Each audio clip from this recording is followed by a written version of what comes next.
vão abrir, eu só peço realmente, né, vocês já sabem, a reverência do Senhor. Eu só vou aqui falar os versículos e depois os irmãos quiserem se aprofundar, espero que sim, em nome de Jesus, amém? Amém. Então eu vou começar aqui em Gênesis 37, é o 23 e o 24.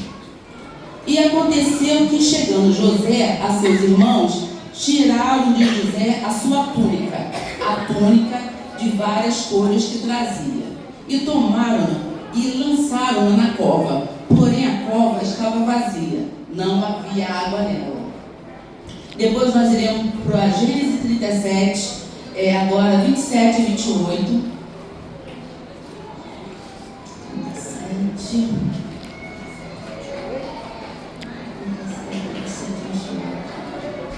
Vocês me perdoem, porque o óculos já não está me ajudando tanto como ele deveria.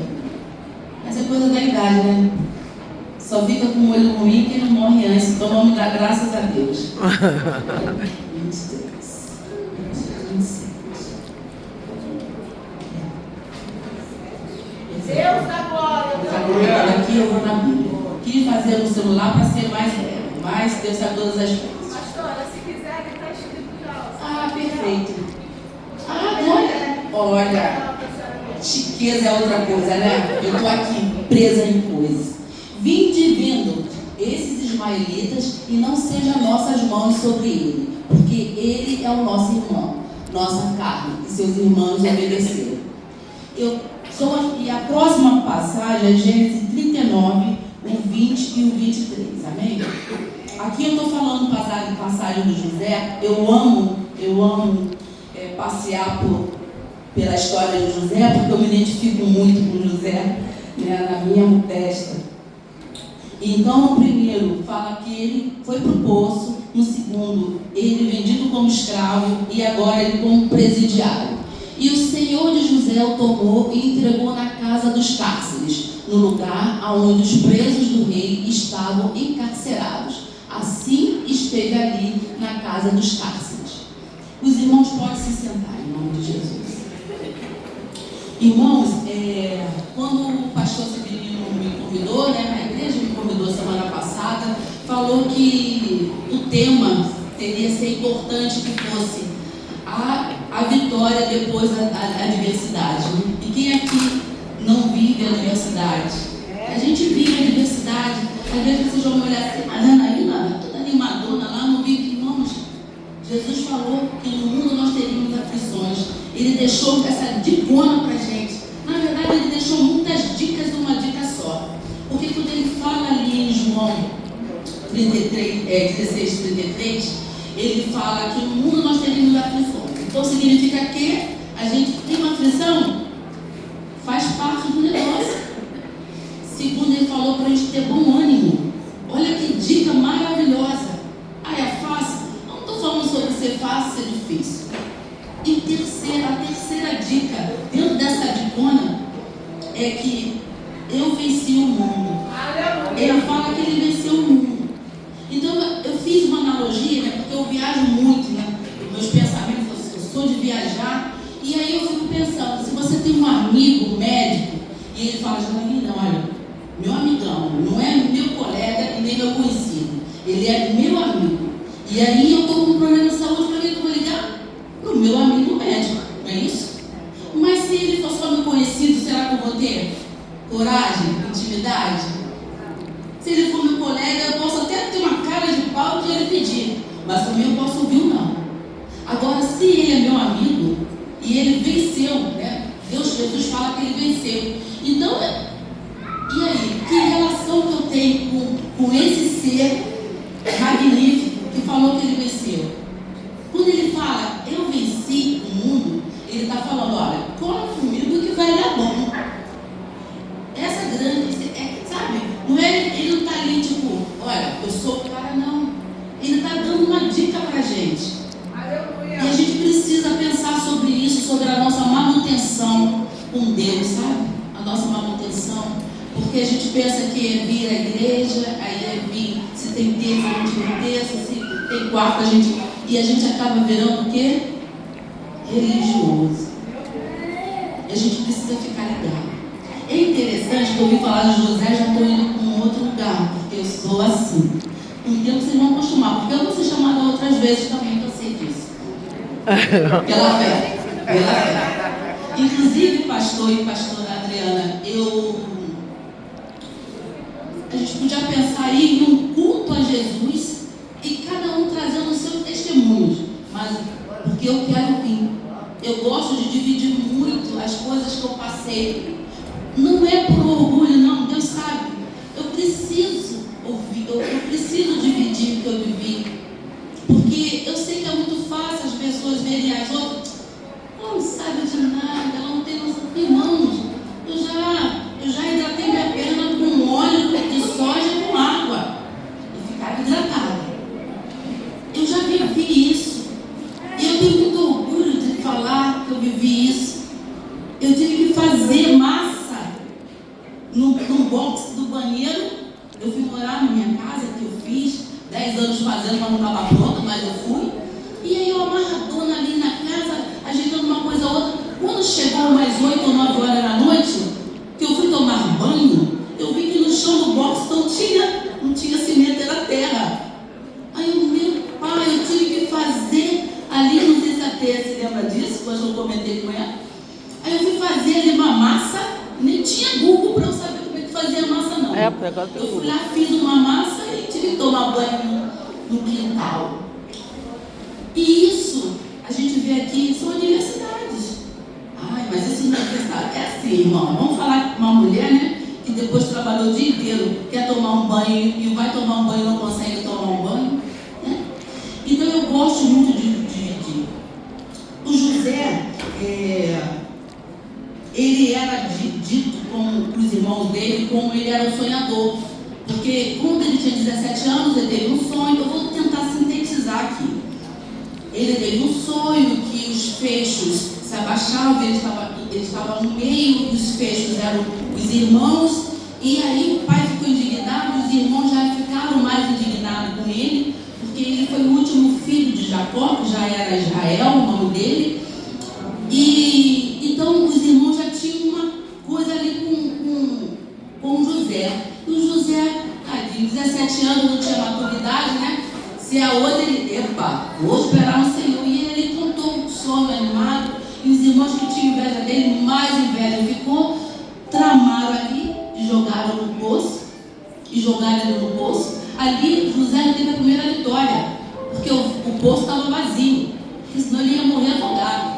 Porque às vezes a gente só vê a vitória, se for aquela vitória, aí aquele carro, irmãos, no meio do caminho, todos os dias nós temos vitória. Aleluia. Eu tenho uma coisa muito interessante, até sabe, me desculpe sempre referir a tempo, porque minha irmã, né, nasceu antes de mim, então ela me conhece, né, muito bem. Quando eu consigo fazer as minhas unhas, que às vezes eu faço a minha unha no pé, eu louvo ao Senhor sem parar. Para mim é vitória, irmão. Tem pessoas no leito do hospital implorando alguém para cortar a unha dela. Então o que é vitória? Vitórias em meio às adversidades, é o meu carro novo, é o meu emprego novo. Irmãos, nós temos vitórias todo o tempo. A nossa primeira vitória é sermos amigos de Deus, pela fé, em nome de Jesus, amém? Amém. Estamos aqui amigos, colados com Deus. Deus conhece a gente até pela maneira de andar. Meu amigo ali hoje, né? Preciso dar um pulo novo para ele.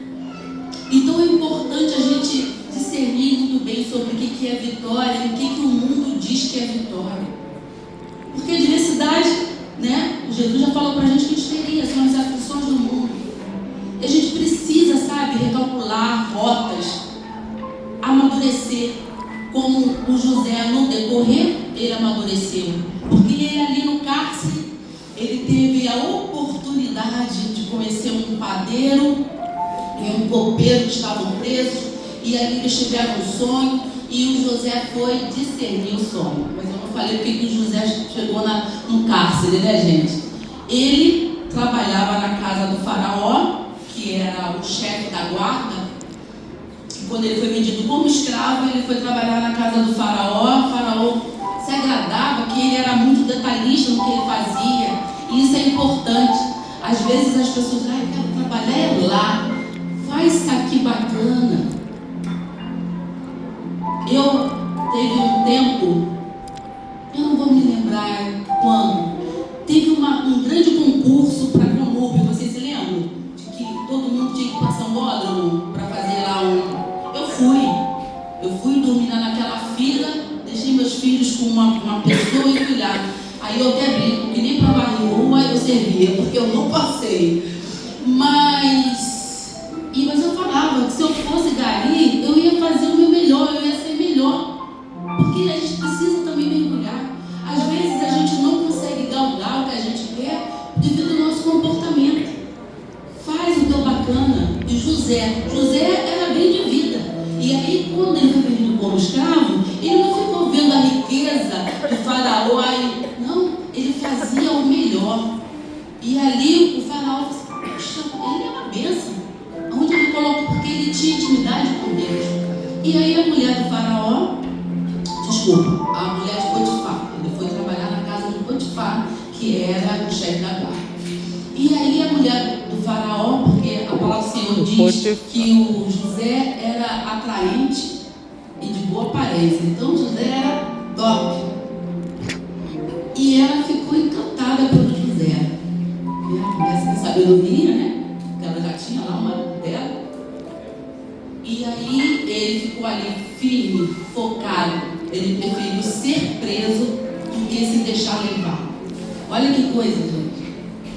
E aí foi lá no cárcere que ele conheceu o padeiro e o copeiro, que os dois tiveram um sonho, e ele discerniu os sonhos de um e de outro e falou: um vai ser enforcado e o outro vai se voltar para casa como empregado. E aconteceu. E no decorrer, o faraó teve um sonho, né? Estou tentando sintetizar, tá? Por favor, não considere, porque eu estou sintetizando. As atribulações de José. Teve um sonho e começou a chamar os magos, né, os videntes, para discernir.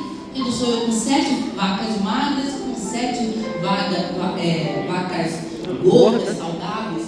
E aí queria discernimento desse sonho, e ele ficou ali naquela perturbação, e ninguém conseguia discernir que era aquele sonho. E o copeiro, que já tinha sido perguntado pelo faraó se ele sabia de alguém, ele tinha se esquecido. Ele se esqueceu daquele que um dia eu tinha revelado que ele seria absolvido. E aí ele foi até o faraó e falou assim: olha, agora pensando bem, tem um prisioneiro que quando eu fui preso, ele falou, ele discerniu e aconteceu exatamente o que ele falou. E o faraó disse: manda chamar ele. Deram um banho no José, o arrumaram e o levaram até o faraó, e ele discerniu. Né? Ele não só discerniu o sonho, como ele também foi o administrador. Ele aconselhou, ele foi o CEO do faraó, falando: esses são 7 anos de escassez, são 7 anos de bonança e 7 anos de escassez. E aí ele levou o problema e ele levou a solução. Nesses 7 anos de bonança, nós vamos fazer assim, vamos juntar, vamos comprar, vamos guardar, para que nos 7 anos de falta, a gente tenha como vender. E aí vender com o preço que quisesse, né? E aí foi feito. Então, o José amanheceu presidiário e anoiteceu governador. Mas isso não foi de uma hora para outra. Tem louvores que falam, né? Houve um processo. E como que você está vivendo o seu processo? É murmurando? É ligando, né, para a amiguinha e contando? A pessoa que você sabe que não vai poder te ajudar? E muitas vezes a gente vai procurar pessoas para pegar conselho, porque a gente sabe que aquela pessoa vai falar o que a gente quer ouvir. A gente precisa amadurecer. Temos aqui os pastores aqui que são bênção pura sem estudo, sabe? Tem também a minha irmã, pastora, você também. Procure as pessoas certas, porque senão é conveniência. Se eu sei que uma amiga vai falar tal resposta, eu não quero que essa resposta não, então não vou perguntar para ela não, vou perguntar para aquela que vai me responder o que eu quero. Gente, precisamos crescer. Precisamos amadurecer. E o interessante é que quando o José foi chamado ali na frente do faraó para discernir, ele agiu muito diferente de quando ele tinha 17 anos. Ele teve um sonho e ele foi contar para os irmãos que ele já tinha visto o comportamento que não gostava dele. Olha só que maturidade. Agora não. Quando o faraó contou o sonho e ele falou: discerna para mim, Deus vai discernir. Eu só vou ser um instrumento na mão do Senhor. Olha que coisa gostosa. Não é fácil.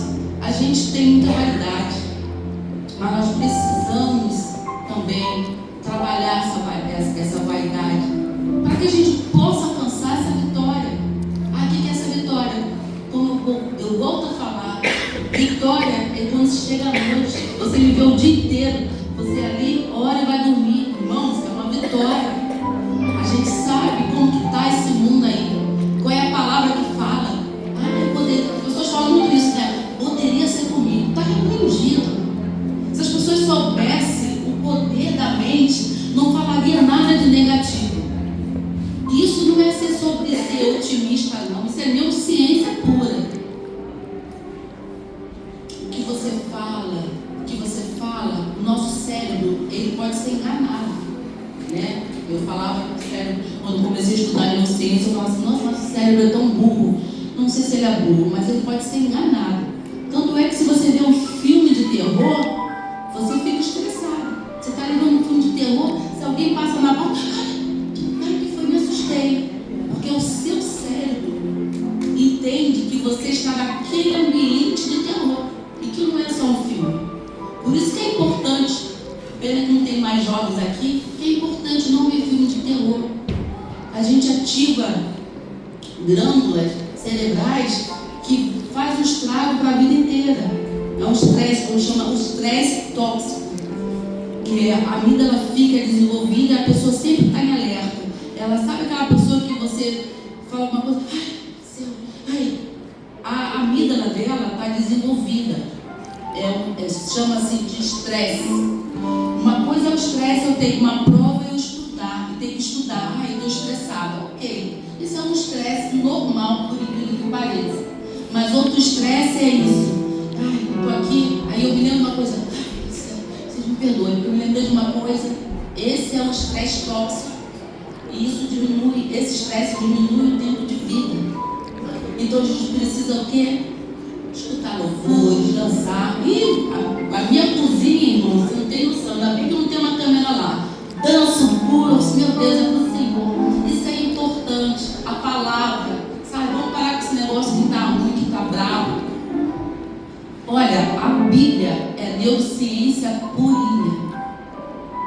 Quando comecei a estudar neurociência, eu disse: meu pai, que coisa maravilhosa. Isso aqui é atualizado, sabe? É sobre o poder da palavra, da língua está o poder da vida e da morte. E realmente, sobre os ambientes que a gente está. Nós temos pernas. Ai, não, eu tinha que estar lá, que eu tinha que estar lá. Fala assim: eu vou ali resolver uma coisinha e vai embora. A gente tem que parar com essas meninices. E são essas atitudes que nos afastam. Eu costumo falar que Deus não deixa ele abençoar, não.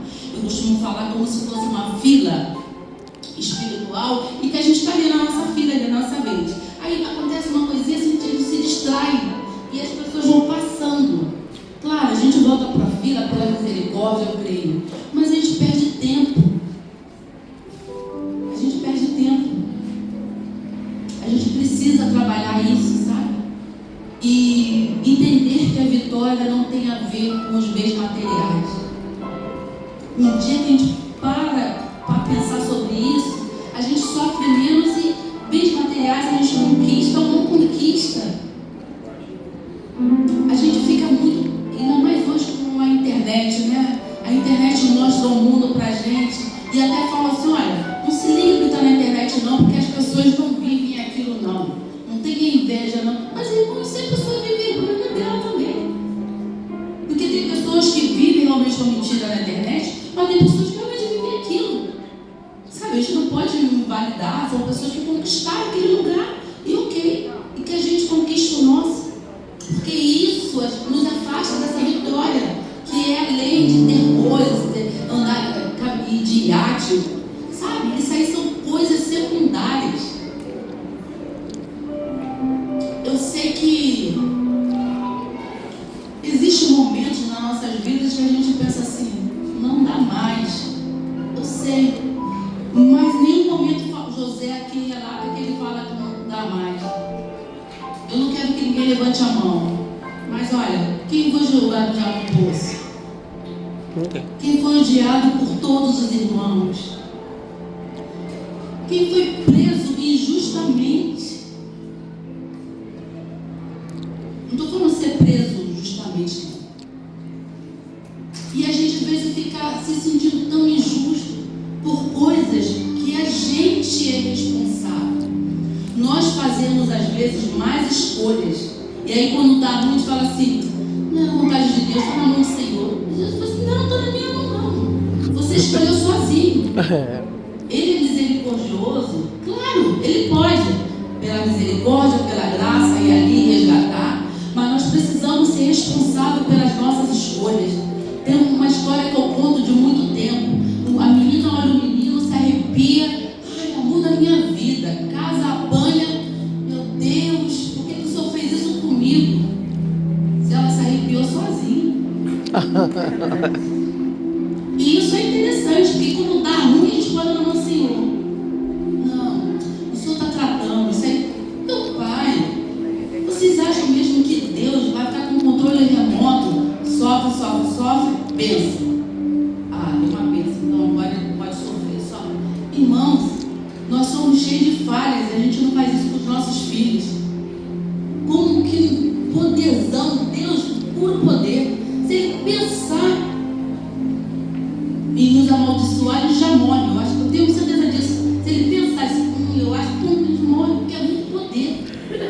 Ele nos fez para coisas boas, só que a gente usa a nossa liberdade para fazer nossas escolhas e só colocar Ele quando dá ruim. Não foi vontade do Senhor, não foi não. Sejamos adultos, nós precisamos crescer.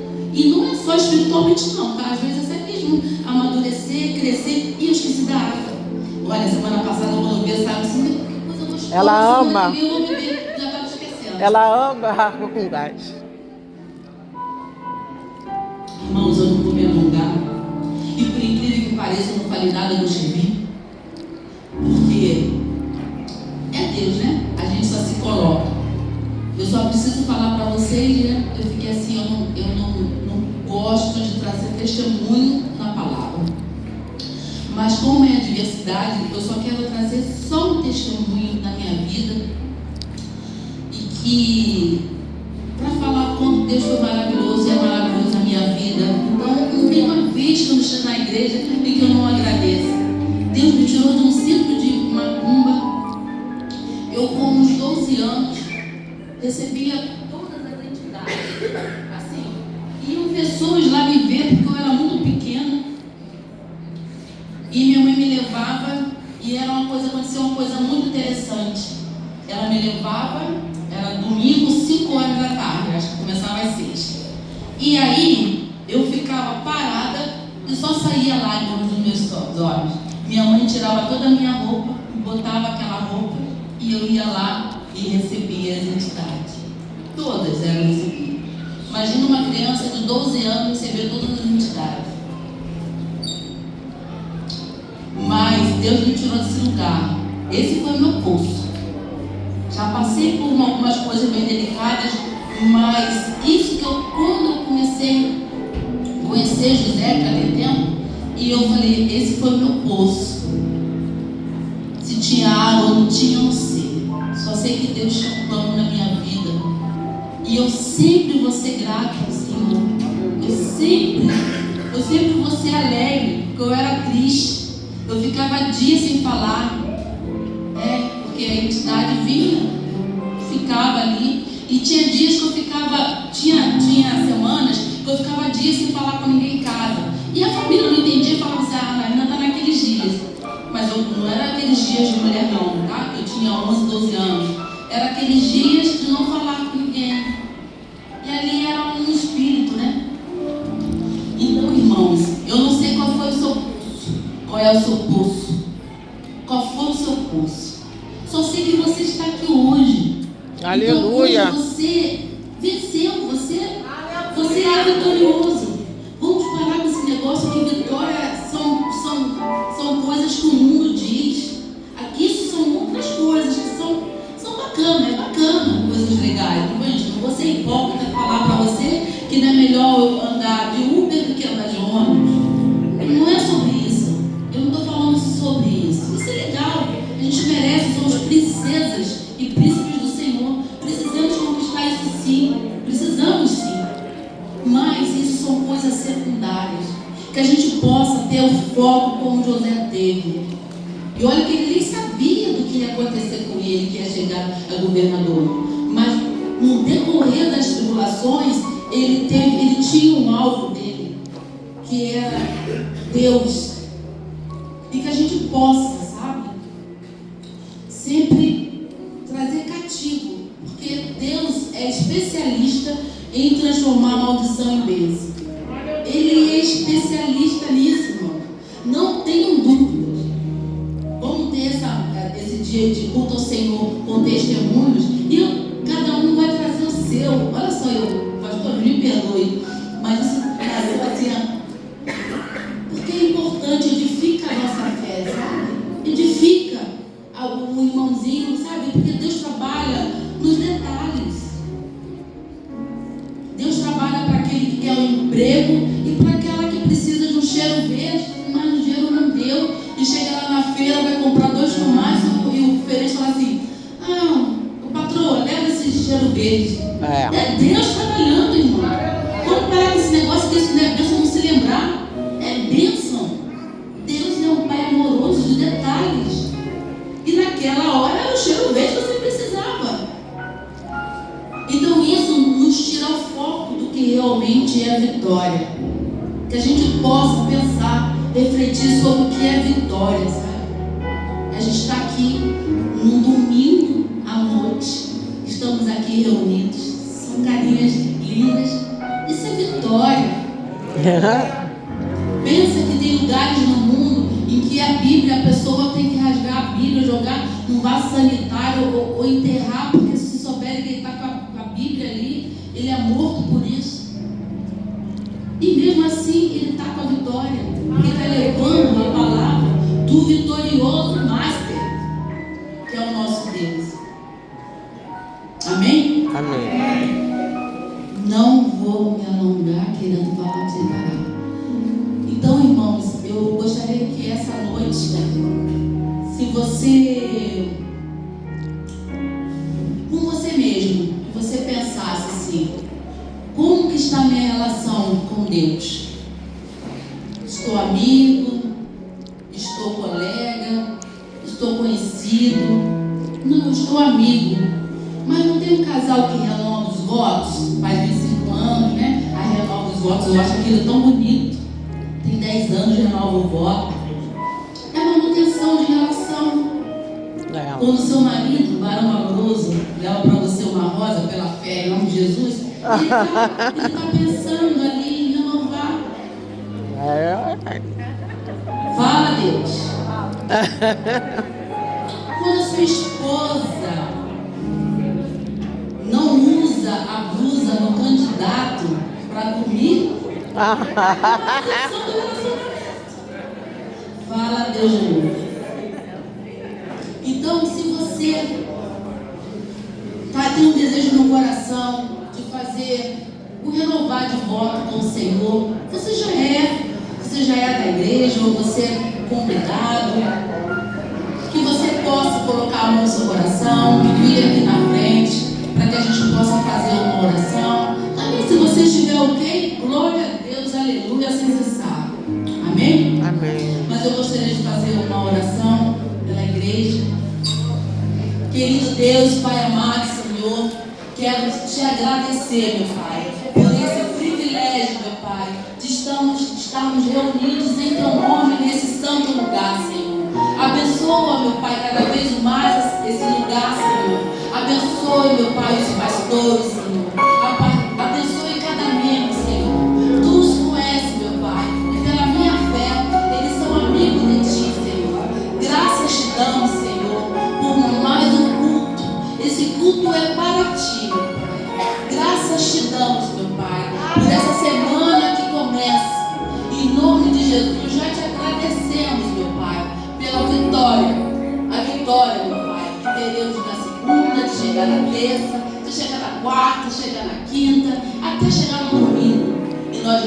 expressarmos, meu Pai, essa gratidão a Ti, Senhor. Senhor, usa-nos, Senhor, como quiseres, Senhor.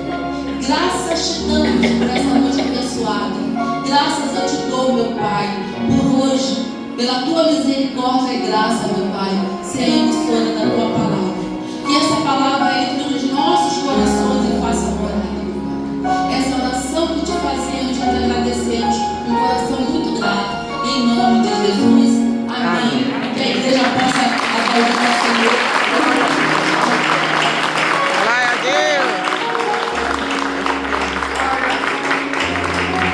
Deus.